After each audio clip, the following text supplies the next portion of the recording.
Kuki terrorist-singna Meitei landanaba Sem Sabagi leptri. Haukiba October 23 numidang Koutrup Chingthakta Kuki attack chathakraba matung ngarang Koutrup maning Chingthakta masing yamlaba combat dress setpa afaba makhalgi Khutlai Paibasingna militant Langi khongpham semduna leiba thenare. Hiram asigi matangda pause asina mafam adugi miyamdagi phangba paugi matung inadi chaurana Kuki Khutlai Paiba nifu yankhaimuk afaba makhalgi kutsu Khutlai Pairaga Koutrup Ching Lekai maning Chingyang Pareng amadi National Sport University maning Chingthakta Langi Sem khongpham semduna bunker semduna leiba drone gi footage ta ubu phangki hairi mafam sing asi nahan numidang Koutrup tamna nongmai amadi bom kaptharakhiba mafam sing aduni hairi nakal amaromda Kuki chingna ipongphongna bunker sajalaga thamliba mafam asi central force na leiriba mafamdagi panglap laptana leiriba mafam singni oiraliba phebam asida Kuki chingna chingdagi kumtharaklaga karamba matamda amuk hana lan kahaurakadagi haibagi khunja sing numidang hek oirakpada masa masagi sapagadaba mafam singda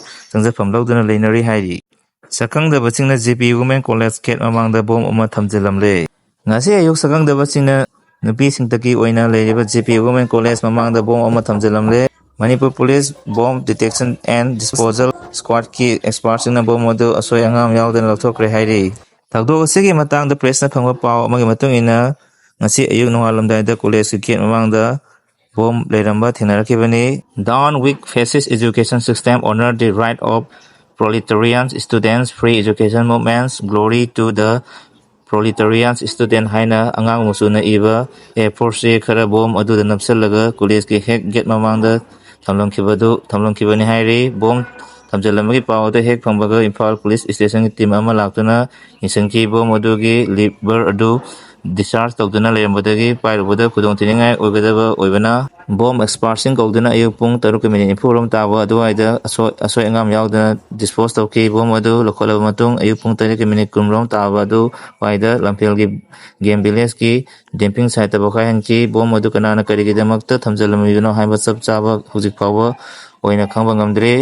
Imphal Police Station na thawdok asiga mai lenana case ama lokhotpa lenana thijan humjan bi thabak chathaba hokre hairi nakal amoromda thawdok asiga mai lenana college asigi mairoi singna wakan ifam famdana protest tawkre security na yomdana leiriba Fast MR amadi Raj Bhavan ki manakta leiriba college amada bom thamjanbada chenaba sing lengangna fadana matik chaba serak pinaba college asigi mairoi singna taksalakli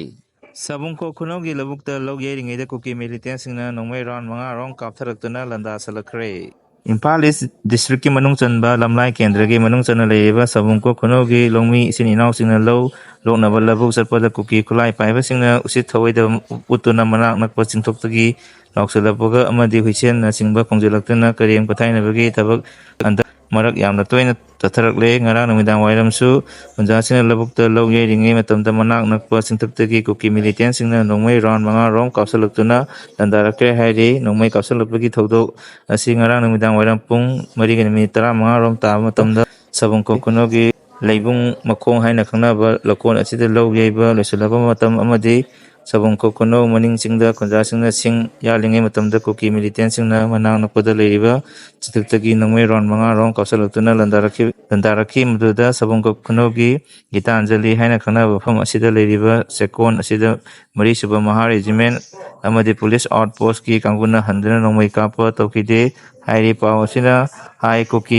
Kuki militant singna nongmai kapsanduna landarakliba asi ngasi numit nini humni gi mamangdagi Sabungko Kuno gi sekonda leiriba mari suba maha regiment ki camp adudagi Sabungko Kuno taba lambi saruk asi asuki matik fatabana maha regiment ki kangbu amadi punja singga khutsanudana lambi sembagi thabak chathaki hairiba matam asida manang nakpa singda Kuki militant sing chathok chasin tawba ufangki lena lambi sembagi thabak asida khunja singna labukta kumduna lo uba adu athingba pinabimakta nongmai kapsanduna landarakibani hairi mathang chahi 2015 dagi lebang asigi mikok thibagi thabak hawbaga loinana 2019 phawada delimitation ki thabak loisangadori lebang asigi mikok thibagi thabak kumja 2019 dagi pandana lakiba adu mathang chahi 2025